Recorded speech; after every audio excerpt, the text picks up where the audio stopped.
What if people from the birth just said, yes, there are real superheroes? And what if every town in the United States had people in capes?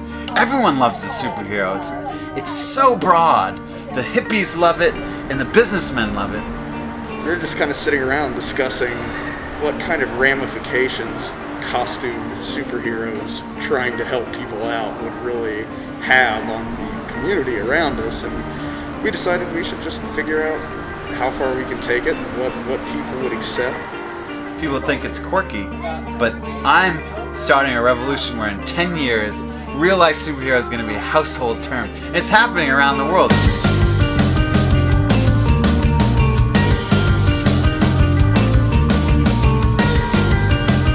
I've always liked people. I've always tried to do the right thing, although there was a time in my life where I did not do the right thing because I was chemically affected, problem with alcohol and prescription drugs. And I grew up with a step family, and you know, it was just a very abusive environment. I grew up physical abuse and emotional abuse, mental abuse, and even to a point, sexual abuse. And at one point in my life, they said I was incorrigible and there was no help. And I'll never forget, I was in a state psychiatric hospital and I got on my knees and I just said something like, God, if you're real and you help me, I'll tell the world what you've done for me. From that day forward, my life has just gone in miraculous ways. And 10 years after, I was directing a psychiatric hospital less than 5 miles away, and the people who once locked me up were now sending me clients. And if I can help another person to either avoid that or to come out of that kind of a lifestyle, then that's exactly what I wanted to do. I think my greatest superhero when I was a kid was Superman. There was this super figure that ultimately would make things better and could correct whatever the wrongs were. So that's how, in essence, the Bergman started. So I started with my comic books. So each of my episodes would have a focus on a child, helping them to not go down the same roads I went down.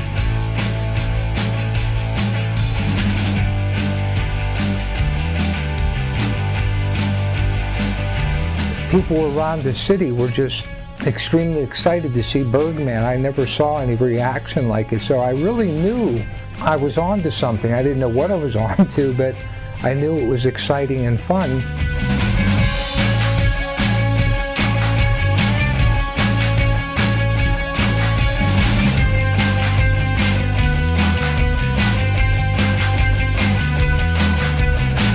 So the Bergman started to get phone calls to be in parades, to go to schools, to do all types of different entertaining. But all along, my message was always very clear. How can I help people, particularly children, or how could I help anyone to become the best person they could be? So I started thinking to myself that I really had a difficult time in Pittsburgh because, for one thing, the weather, I could only do it 3 months out of the year. The Bergman was great, and it's kind of that template I created was nice for that niche market in Pittsburgh, but I really couldn't go out of Pittsburgh. But I thought if I created Mr. 1776, that I could go anywhere in America and that I would be welcome there.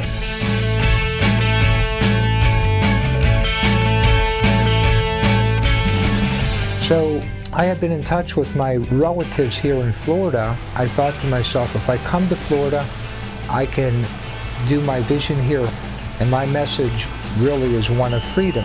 And so that was the whole concept behind Mr. 1776. Let me give you a flyer about Mr. 1776. There's some useful information for children in English and in Spanish. This is a big day for me. I'm waiting for it to get darker so when I go out I make an impact. What are you going to do, Jay? You want to wait for Mr. 1776? Yeah. You going to come back? Okay, you be his sidekick. Come on. We'll be sidekick. Thanks, guys. I like to meditate and say a prayer that everything works well, people are helped. Oh, there he is. I'm always hoping that somebody in the crowd will see me and buy into what my vision is and help me to promote it even further. Deadly. It's a beginning. I feel very good about it, and there are always events in Florida. So now I'm going to be able to go to different parts of Florida and do my work. I hope to travel around this state eventually.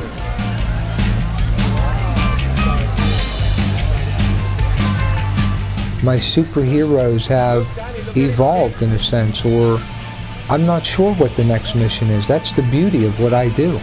I would like to franchise my characters.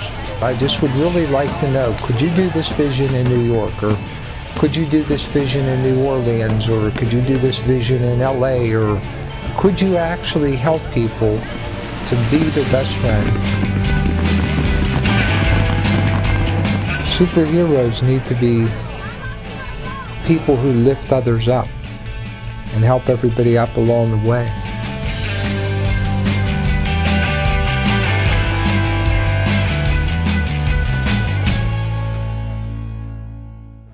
So basically, I'm just tired of being told that I can't do anything to make a difference. I have to just sit back and be a victim, and just, you know, when violence comes, or like, you know, crime bosses and things like this, like, you have to just lay down and just let people like that run all over you, whether it be crooked politicians or whatnot. I refuse to just lay down and take it while other people suffer.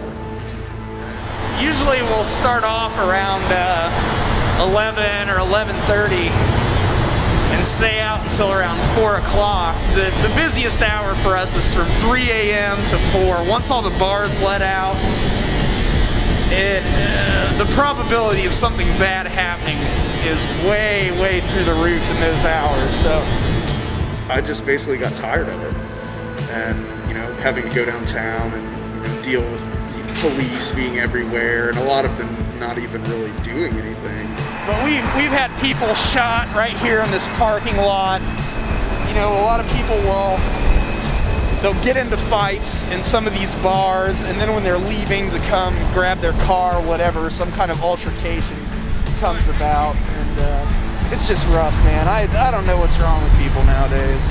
At first we thought, you know, we should go out and just fight crime, and that we could take care of a lot of these problems. But then we started thinking about the legal ramifications upon ourselves on going out and literally, you know, fighting crime. So, you know, a lot of people want to call us vigilantes and things like that. And I don't know, we had to kind of revamp our approach, because we would get thrown in jail very quickly. And that's, you know, we're going to lose time trying to help people if we're stuck in a drunk tank, and it's be a little odd.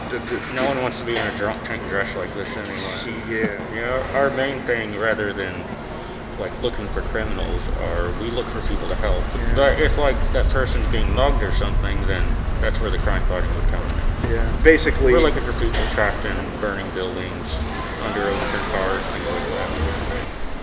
we've actually had police leave a crime scene. We were stopping a fight between these three drunk guys outside of a Greyhound station. We're sitting there trying to split these guys up, and they're still really into it and wanting to beat the hell out of each other. And the cops pull up. So I'm thinking, oh, cool, we've got some backup. They sit there for like 5 minutes trying to watch us pull these guys apart, and then they just drove off.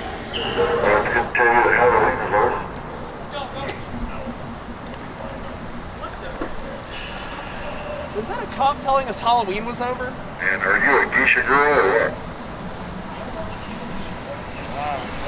See, this is why we need superheroes. A lot of people think this is like a joke, but I don't really find myself laughing when, you know, there's a guy 6 feet away from me who's totally got a gun. Excuse me, do you know the way to the zoo? The zoo, yeah, you're a little, well, you're not going to be able to get into the thing. No, I just want to get like around this. If we weren't prepared, it would be over. Right up here, then take a right on Market Street. It's going to be the very first street that you can get to, and just take it over. What's that cut to? That's Washington. Is this Washington Street? Is it? Which one is it that cuts over to the zoo? Isn't it Washington? Yeah. It's Washington Street. Just go down here, and once you get about 4 blocks down this way, it's going to swerve a little bit, and just follow that swerve around, and there'll be an entrance to the zoo. take a left, take your first right, and then go straight, and then you're going to follow it around. The street, you won't be able to go straight anymore at a point, and it'll curve around. Just follow First the right curve. at this light here. Yeah, let's walk it. All right, you all look good. Oh, thank you. We're just out fighting crime, man. We have weapons, but we've never had to use them on anyone, so that's really a good thing. The majority of the security in the city that has come across this, we basically just explain what we're doing. We're like, well, look, you know, we're basically doing the same thing you are. The majority of them are pretty cool with it. Some of them still ask us to leave.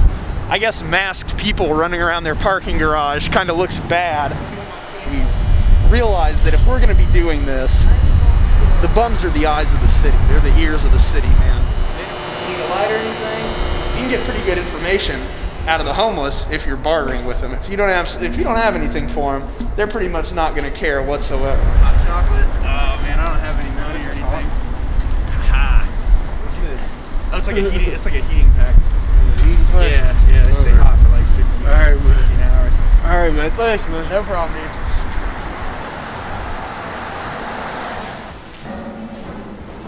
I think it's maybe I can just be like a role model for the younger generation.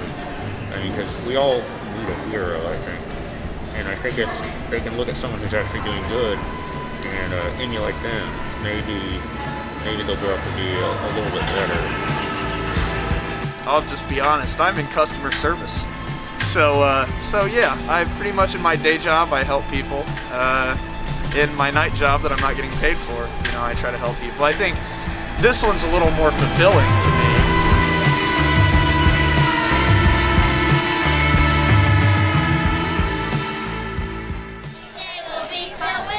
So we are here in Bay St. Louis, which is a small town which was hit really hard by the hurricane. There's a lot of work to be done here rebuilding homes and dealing with the flood damage. But the social web that's here is pretty much intact.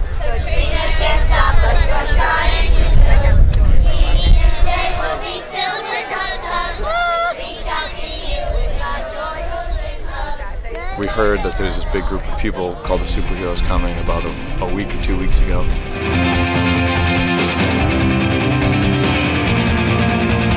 Then one day they all blew into town. I was limited from age 5 because I was asking to be a superhero from age 5, and all my teachers and everyone was like, do you want to be a fireman? Do you want to be, you know, this doesn't fit, that's funny. And you know, by age 10 everyone was like, is he gonna get over this? And then I had that brief moment where I gave it up. Society almost won and convinced me that it wasn't possible. And then in high school I came back to it. I was a lifeguard and I started wearing a cape to clean up the trash on the beach and recruiting kids in costume, and found that once they put on a cape and had a purpose, then I sent them on a mission like, the hordes have sent trash all over the beach and we must, you know, all of a sudden I had all these kids picking up at the end of the day the beach, and I thought, here it is.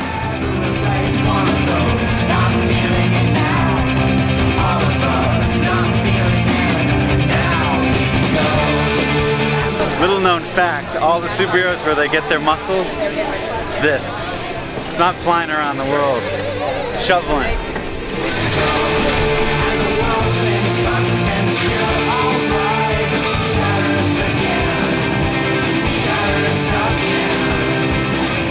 It was amazing, and for 10 years I helped create different teams that had specific missions.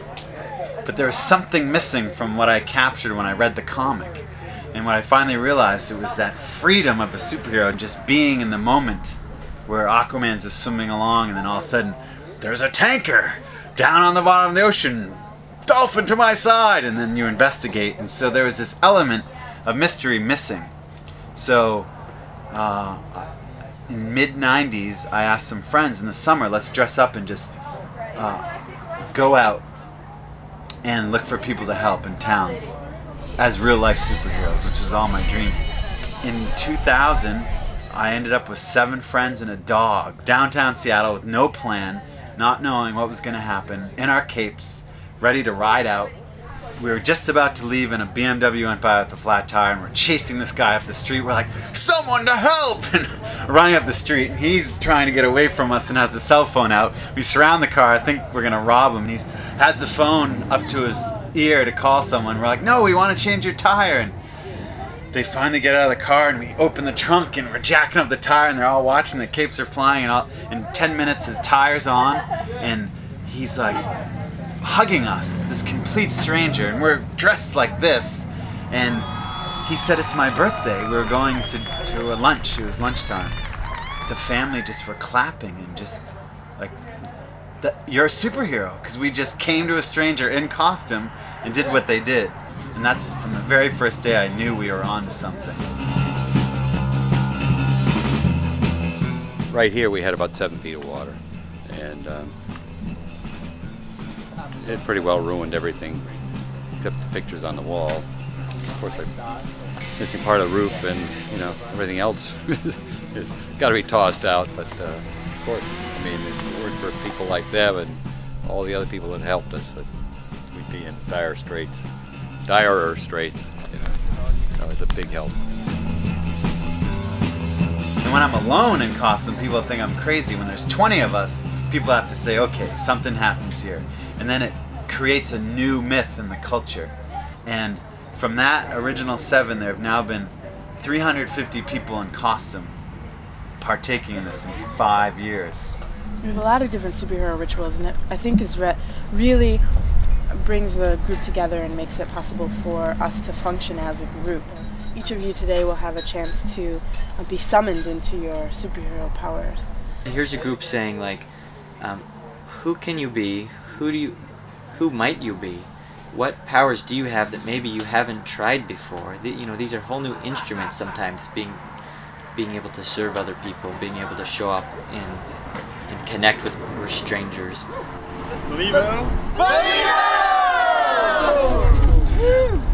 It seems campy, but the ritual of initiating someone as a superhero, just a little bit.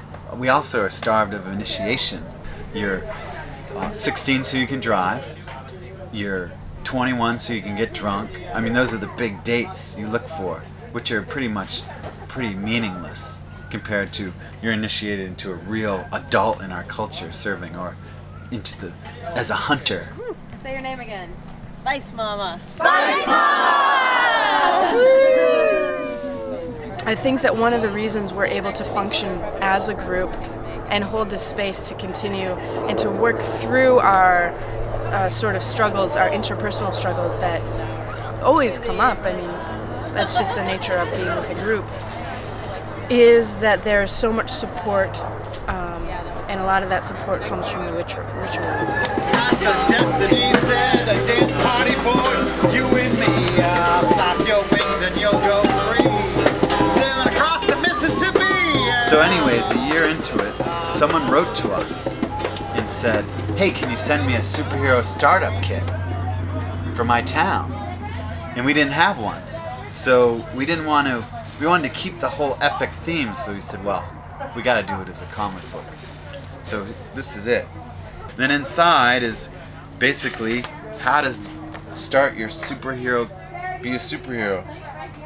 The truth is you already are one. Celebrate, grab a cape, towel, give a name to it. How can I help? Invite some friends and go out. It's so simple. It costs no money. You just make an outfit, and I feel people rise to it. People come out of their normal place and all of a sudden they're doing service. So, this morning, we're going to finish off the job we started 2 days ago. So we got to rip out some ceiling insulation, some ceiling wall board. So wear long sleeves and something on your head so you don't get insulation drywall in your hair. And a respirator. And definitely bring a respirator. I have a bunch. Get that stuff together as soon as you can, and then we'll mount up and we'll meet up there, and then in the afternoon we can go drag brush.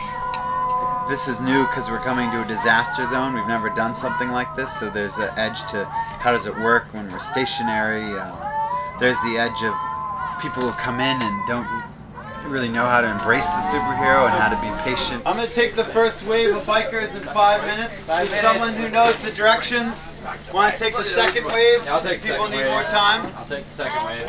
Fulcrum's taking second wave one of the big surprises about the ride was most people had the idea that, especially in more conservative towns or different scenarios, we would be chased out and seen as odd.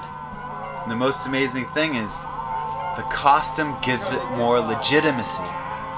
Just like you trust a policeman in costume, most often, you know, it's maybe you shouldn't trust every cop. But we have good intentions, and everyone just trusted us and opened up their doors. Mostly people love it. I think mostly people see the costumes, and maybe they're a little skittish at first, but in general I think people really embrace it. It's fun, you know, it takes the edge off. It also just reminds us like why we're here. Just, you know, oftentimes we wake up in the morning and first thing we do is we slip on our costume and we put on our cape and we get up, and so it's like it sets the intention for the day. My brother's old school, so he read comics my whole life, and he's like, you need tighter outfits, more spandex, and more masks. I used to wear a mask, and on the first ride, I went into a bank to get a deposit. I walked in, and I wasn't even thinking about it because I'd been with this mask and costume for 2 weeks, and you get used to it. And I didn't notice that everyone stiffened up, the people behind the counter. The woman had her hand definitely on the button. She was gripped. I walked up, and she was like this, and she said, could you please remove the mask? And so I was like, what? And then I realized, and I took the mask off, and everyone in the bank was like, phew. And it wasn't until then I realized they really thought I was into some alternative project. There have been times when we're in situations of very impoverished towns or in the inner city where we've had situations. We had a gang come up. We were warned not to camp there. It was in Ohio, and a plant had been closed down, and the crime rate in the town had soared, and they were yelling at us early in the day, like, get out of the park, and screaming, piercings, and one had a spear, and there was about 15 of them, but very hostile. But we didn't feel we were at risk in a sense, even though the police had said people had been beat up. And I went up to them just once and said, hey, we'll leave if you want. That's also our superhero motto, is we can handle it wherever. But they just yelled some things about me being odd because of my tights, and definitely some profanities. And so we started to set up camp, and then later at night they came back with a bigger group, and they came up, and I just told everyone, you know, just breathe and be centered. And they went to their one squat, brought all their food for us, and attached Beanie Babies to our bikes, and they sat with us and said it was amazing that you actually came up to us and said, we'll leave if you want it. Even though they didn't respond to that, it was the first people who actually listened to them and like honored their requests, because they're teens and they're like going up against culture. And the funny thing, I think, if we showed up plain clothed, just riding in, we want to help, people would be more suspect. But for some reason, they're like, no one would dress up in a costume if they weren't serious or part of some group. So in a way, it gives us more credibility. Like, oh, they're superheroes, of course let them into our house. They're not going to take anything.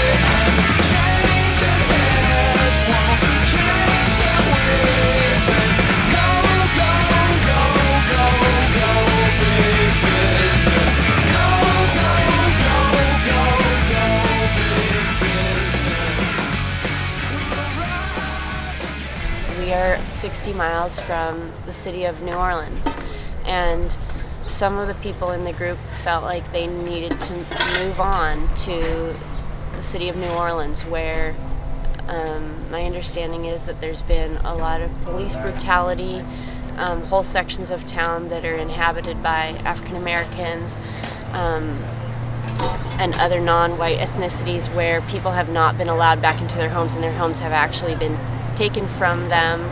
It's not safe to be on the streets at night. There had been lots of little conversations, so we all kind of had a sense that some people wanted to go and some people wanted to stay. Here, you're really encouraged to go with your gut and do whatever it is that you think will make the most difference with what you have. And that's a pretty cool empowerment. It's a nice group to have.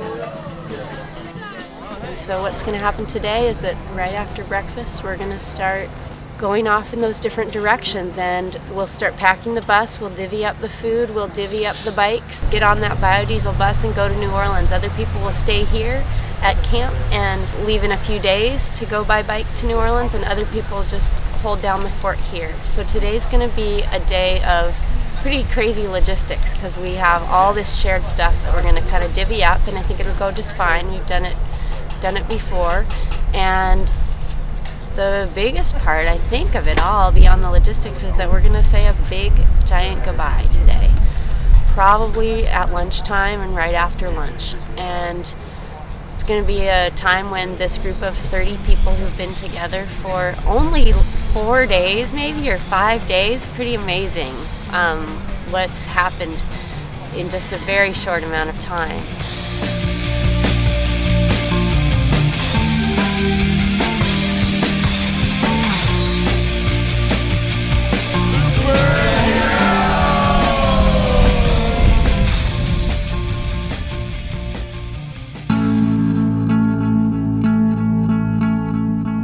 I was thinking about it last night. What makes superheroes is they generate so much love for people and with people and through people that the other force is fear. So love always overcomes fear. So really it's spreading love to people, and they seem to gravitate towards that and really enjoy it.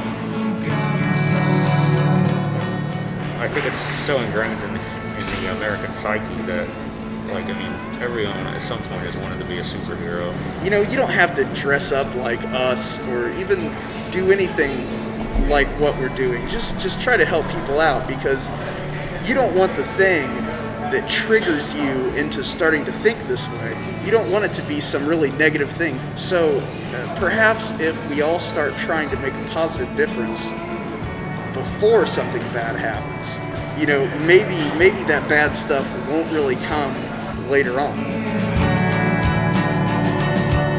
I feel hostility sometimes, like, "What's up, freak?" And then I tell them, "I'm a superhero, what do you need?" And sometimes I can see in their head they're trying to get mad about something, but they can't. They just ask me, "What do I need?" Let's chase them out of town because they want to help us, not on their terms, but ours. I didn't plan it, but it's brilliant.